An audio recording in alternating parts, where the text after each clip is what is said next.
Yun, magandang araw po sa inyo lahat. Welcome po sa Makapili TV. Ito na naman po si Senator Marcoleta, nagbabiral na naman po siya. Hindi dahil nagdabas siya ng panibagong witness doon sa Senate Committee. Viral po ngayon si Senator Marcoleta dahil tinawag niyang tanga. Hindi man natin sigurado kung directly sinabi niya yun dito sa nagtatanong o yung kausap niya. Or ano lang to, isang expression lang, di ba? Dahil may mga tao talaga na kapag nagugulat, medyo merong nangyaring hindi inaasahan, nakakapagbitiw ng hindi magandang salita, pero hindi naman totaling hindi masamang salita, pero unintentionally nabibigkas niya. So dahil nga dito sa interview na to, dahil nga di ba, naglabas ng balita yung Billionaire News at ikuno-connect na nga yung asawa niya na meron daw kinaugnayan doon sa contractor ng mga diskaya. So dapat daw parang kailangan daw mag-inhibit, parang gusto lang palabasin para hindi na magkaroon ng na conflict of interest doon sa ginagawang investigasyon ng flood control ng DPWH. Ngayon, dahil sa interview na to, inuusisa ano ba yung kumbaga bakit ano ba yung pagkakaintindi nila o ano ba yung ibig sabihin ng independent director, kasi yun yung posisyon ng asawa ni Senator Marcoleta. So dito ipaliliwanag na ni Senator Marcoleta kung ano yung ibig sabihin nun, ano ba yung function ng posisyon na yun. Pero tila parang hindi maintindihan o talagang ayaw lang intindihin nitong nagtatanong o yung kausap ni Senator Marcoleta at pinipilit na inuugnay dun sa delikadesa. So ano ba yung pinag-uusapan nila rito na kailangan daw merong delikadesa si Senator Marcoleta para hindi na mahaluan ng kung ano mang hindi magandang bagay o ng impression ng ibang tao yung ginagawa investigation ng Senate Blue Ribbon Committee dito sa mga maanumalyang mga flood control projects. So ito, panoorin po natin yung naging discussion po ni Senator Marcoleta at itong nag-i-interview o nagtatanong sa kanya tungkol dito sa issue nga ng pagkakabigkas nga ni Senator Marcoleta na tanga, kung ito ba nararapat lang ba na masabihan siyang tanga o talagang may punto naman na magalit siya dahil nasabihan siyang tanga ni Senator Marcoleta. So ito, panoorin po natin. Pero syempre, bago ang lahat, kung hindi ka pa nakasubscribe sa Makapili TV, baka pwede naman pong pakipindot po muna yung subscribe button. At the same time, palike na rin po ng video. Wala naman pong bayad yan, kaya pindot na. So ito, panoorin po natin. Ano ba ang description binabanggit nyo kaninang independent director? Hindi rin ko alam. Well, may mga idea ho kami, pero mas maganda sa inyo nang galing yan. So yan tinatanong niya kung ano ibig sabihin ng kung ano man yung position or function ng independent director na position ng asawa ni Senator Marcoleta. Ngayon, tinatanong ni Marcoleta kung hindi ba nila alam, pero sagot nga, meron na silang idea kung ano yung independent director. Pero kung gusto niya kasing mangyari, kay Senator Marcoleta na mismo, manggaling kung ano yung ibig sabihin ng independent director na yun. Yung independent director, unang-una, wala kang pagmimayari sa isang kumpanya. Dapat ganun. Pangalawa, wala kang kinalaman sa management. Pangatlo, kailangan wala kang relasyon by consanguinity, second degree civil affinity sa mga shareholders. Opo. Kaya dapat independent ka. Tungkulin mo lang kung sakaling may kakayahan kang mag-advise sa good governance, ma-protection. Ayan, tumingin siya sa cellphone niya, baka siguro sinesearch niya kung tama ba o parehas sila ng pagkakaintindi. Kumbaga yung sinasabi ni Marcoleta is kapareho nung binabasa niya. Tagalog na yung sinasabi dito yung Marcoleta at nag-research din tayo through ChatGPT at parehas din sinasabi ni Senator Marcoleta. Ewan ko lang kung ano yung binabasa nitong nagtanong kay Marcoleta na parang iba yata ang pagkakaintindi o iba yata yung na-search niya. Kaya hindi siya nag-agree sa mga sinasabi ni Marcoleta. Protection ng mga minority shareholders. Ito kasi hinihingi ng Insurance Code of the Philippines. Nagkataon na siguro gusto nilang gano'n ang maging kalagayan ng asawa ko. Hiniran nila ng gano'n. So pumayag naman. Anong masama doon? Ngayon, ang insurance company, lahat naman nagko-cover ng kahit anong mga kumpanya sa lahat ng mga industriya, lahat ng sektor ng ating ekonomiya. Pati sa transportation. Lahat. O bakit naman gagawa ng usap ang asawa ko para lang makakuha sila ng ipupukol sa akin? Pero hindi Hindi mo, nakarumi. hindi mo ba dapat, Senator, manggaling din sa inyo ang delikadesa na, uy, yung asawa ko, ano nito kumbaga nagsiservisyo dito, meron siyang, kumbaga, transaksyon dito, hindi kaya marapat na ako, dumistansya muna. Sino? Sino di distansya? Kayo po, dito sa ginagawang investigasyon sa Senado. Meron ba akong kinalaman dun sa mga insurance companies? Delikadesa nga po, Senator, kasi misis nyo po yung doon. Siyempre may kukunik-kunik na ho yan. Kung ganyan kayong kung ganyan kayo. Tingnan nyo may kukunik-kunik daw yan. So, ibig sabihin, kinukunik talaga nila na magkaroon ng issue yung asawa ni Senator Marcoleta dito sa mga diskaya. Na parang ang dating, itong kumpanyang insurance company na pinagtatrabahuan ni Mrs. Marcoleta, parang sister company or merong baga shareholder siguro ng mga korporasyon ng mga diskaya.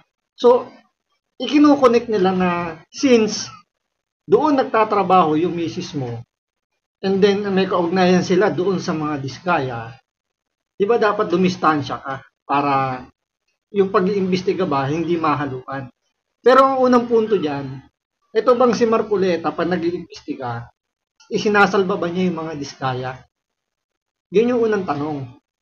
Di ba hindi naman? Kaya niya lang ipinupunto na maging witness yung mga diskaya kasi doon sa unang, nung siya pa yung mahawak ng Senate Blue Ribbon Committee, ang recommendation niya ipasok sa witness itong mga diskaya dahil nga nagbigay na sila ng pangalan ng 17 congressman na kumikickback dito sa mga diskaya. Pinagtatakban ba ni Marcoleta yung diskaya? Hindi, di ba? Ang totoo nga, pinakakanta niya pa. Kaya nga pinapasok niya sa Witness Protection Program para kumanta pa ng kumanta yung mga diskaya. Ilaglag ang dapat ilaglag kasi nabanggit din doon yung pangalan ni Saldico. Ngayon, pag nabanggit yung pangalan ni Saldico, automatic yan, madadamay si Romualdez. Kasi kung ipapa-inhibit mo dito si Marcoleta sa investigasyon, di parang sinasabi mo na wag nang imbestigahan ni Marcoleta itong mga diskaya. So ibig sabihin, ayaw nyo makita o ayaw nyo na matuntun kung ano ba talaga sino yung pinakautak nitong scam ng DPWH sa flood control. So kasama ka doon sa may ayaw nang ituloy yung investigasyon kung iba pa inhibit mo through delikadesa, sabi mo delikadesa dito kay Marcoleta. So ayaw mo nang malaman kung sino ba talaga yung ulo ng scam na to, itong sindikato na to. So yun yung unang punto kung bakit niya sa tingin natin parang pinapabitiw niya itong si Marcoleta sa pag-iimbestiga dahil nga sa delikadesa, dahil yung asawa ni Marcoleta doon kumuha ng insurance yung korporasyon ng mga diskaya.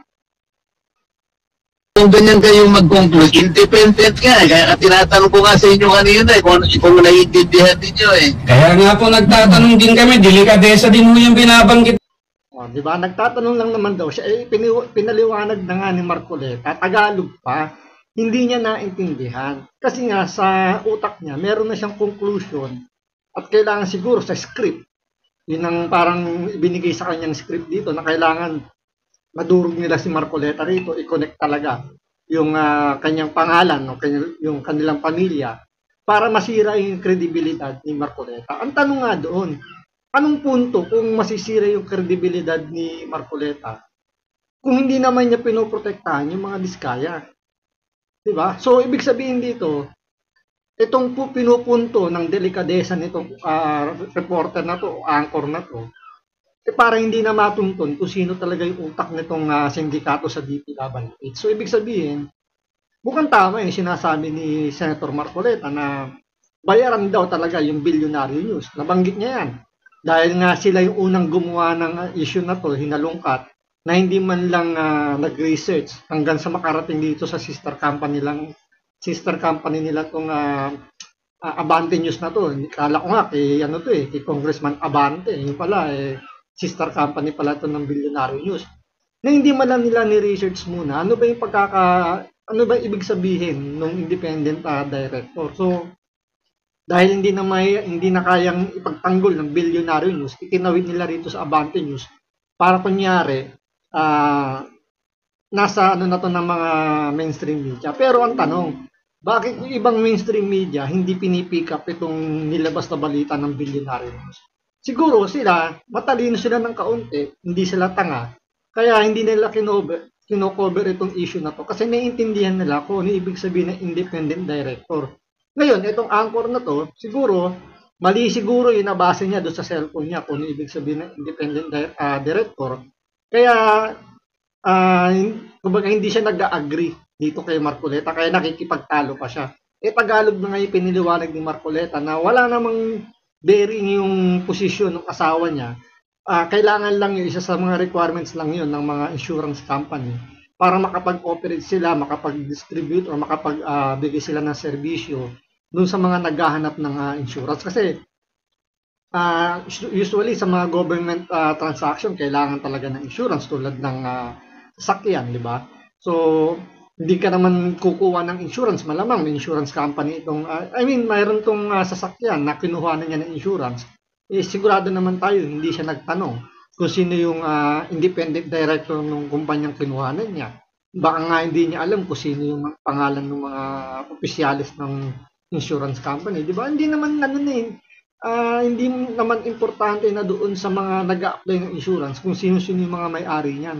Ang importante lang sa kanila kung ano yung coverage ng insurance na ia-alok itong mga insurance company. Kaya hindi na dapat masyadong pinagbibigyan ng pansin yung pagkaka-involve po or yung position ng asawa ni Senator Marcoleta dito sa mga diskaya kasi hindi naman siya hindi naman siya totally talagang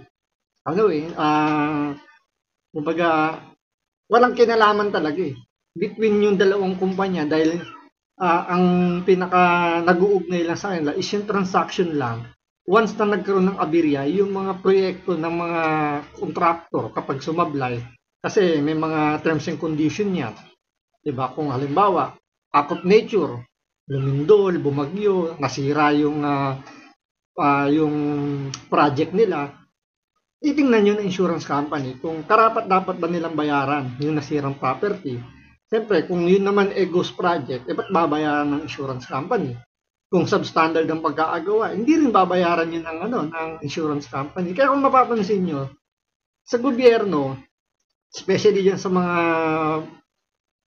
project nila, hindi nagbabayad ang insurance doon sa mga damage na project ng DPWH.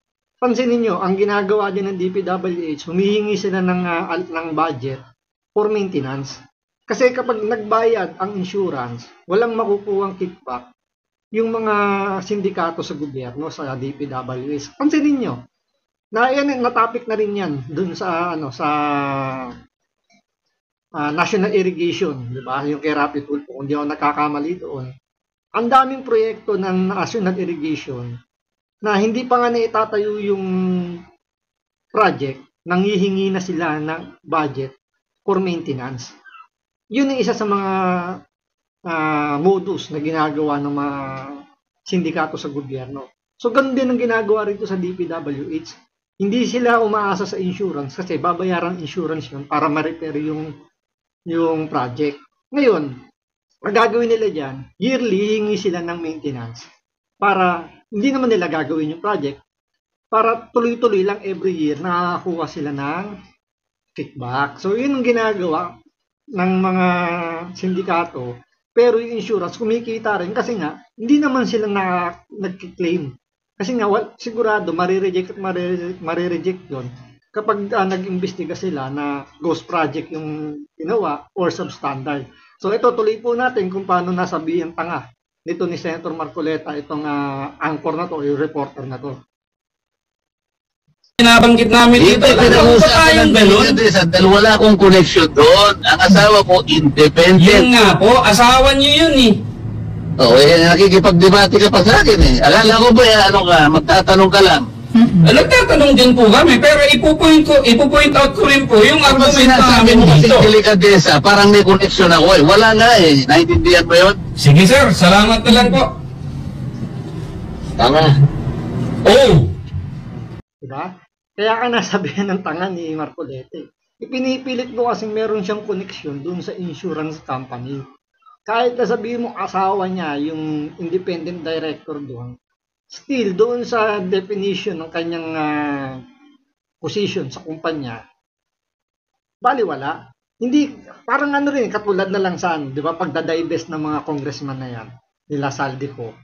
Sila yung may-ari ng kumpanya, ng mga construction company. Ano ang panangga nila? Nagdadivest na sila. Pero in reality, meron pa rin silang say doon sa kumpanya. Imposible naman na hindi sila kumikita doon. So ginagamit lang nila yung pagdadivest, pero front lang talaga nila yun. Kaya nga nakakakuha si Saldico na napakaraming contractor, napakaraming budget, insertion, di ba, mga ghost project. Kitang-kita naman eh. So, yung iniiyak-iyak mo na kailangan parang mag-inhibit dito si Marcoleta through delikadesa, talagang napakalaking katangahan para ipilit sa kanya na mag-inhibit. Kasi ipinipilit eh. Yun ang problema rito, ipinipilit niya. Tapos tatanungin niya si Marcoleta kung ano ba ibig sabihin, piniliwanag na. Pero ayaw niya i-absorb kasi sa utak niya, meron ng ibang ibig sabihin or meron na siyang script na kailangan sundin para, alam mo yun, makuha niya na yung dapat niyang makuha dahil naipilit niya na mayroong connection itong si Marcoleta doon sa sa insurance company na pinagtatrabaho ng asawa niya na may connection, na may transaksyon doon sa mga diskaya. Inabot ko pa yun, Sen. At saka maswerte ka pa nga eh. Kung si Larry Gadon yung nakausap mo dyan, hindi nasabihan ka pa ng bobo. Anong mas masakit? Yung masabihan kang tanga ni Marcoleta o masabihan kang bobo ni Gadon? Kasi malamang si Gadon naiintindihan kung ano ibig sabihin ng independent director. Ngayon, kung si Gadon ang kinausap mo at hindi kayo nakapag-agree o hindi kayo nagkasundo sa definition nun, malamang masasabihan ka ni Gadon na bobo. So, mas ano pa yun, kumbaga dito mas magpasalamat ka pa. Kumbaga gano'n, magpasalamat ka pa kay Marcoleta, medyo mabait pa siya. Kasi kung si Gadon na nakausap mo, sigurado, mas viral yung sasabihin niya na baka sumigaw pa yun na ayoko na. Si Gadon na lang magsasabi ko ano yun. Tinawag mo kami rito ng tanga. O diba, ano yan? Yan ba? At saka huwag mo na idama yung dalawang mong kasama. Ikaw lang ang sinabihan dito ni Senator Marcoleta kasi ikaw lang kausap niya. Mandadamay ka pa, soluhin mo na yung sinabi ng Marcoleta ang tanga. Isolo mo lang sa sarili mo. Huwag mo na idama yung dalawa kasi walang kinalaman yung dalawa at nakikinig lang at siguro naiintindihan nila kung ano ibig sabihin ng independent director. Ikaw lang ang hindi nakakaintindi. Yan ba yung mambabatas na ibinuboto nyo? Hindi nga niya masagot yung word na delikadesa eh. Ano? Hindi niya kailangan sagutin yung delikadesa kasi ang unang tanong mo, kung ano ba ibig sabihin ng independent director? Dapat tinanong mo, Sen, ano po ba ibig sabihin ng delikadesa? Di ba, magkaiba yung tinatanong mo sa gusto mong marinig na sagot. Ang tinatanong mo, kung ano ibig sabihin ng independent director, tapos isisingit mo yung delikadesa. So, napakalaking napakalaking pagkakaiba nun, sir. Ano to? O diba? Saan pupulutin ang ating bayan, ang ating gobyerno kung meron tayong mambabatas na ganito? Diba? Buhok pala. Taka lang ha. Merong mag-ad hominem to eh. Ganito. Diba? Buhok pa lamang hindi na natin maipakita yung totoong buhok eh. Sasabihan pa kami ritong tanga. Ano yan?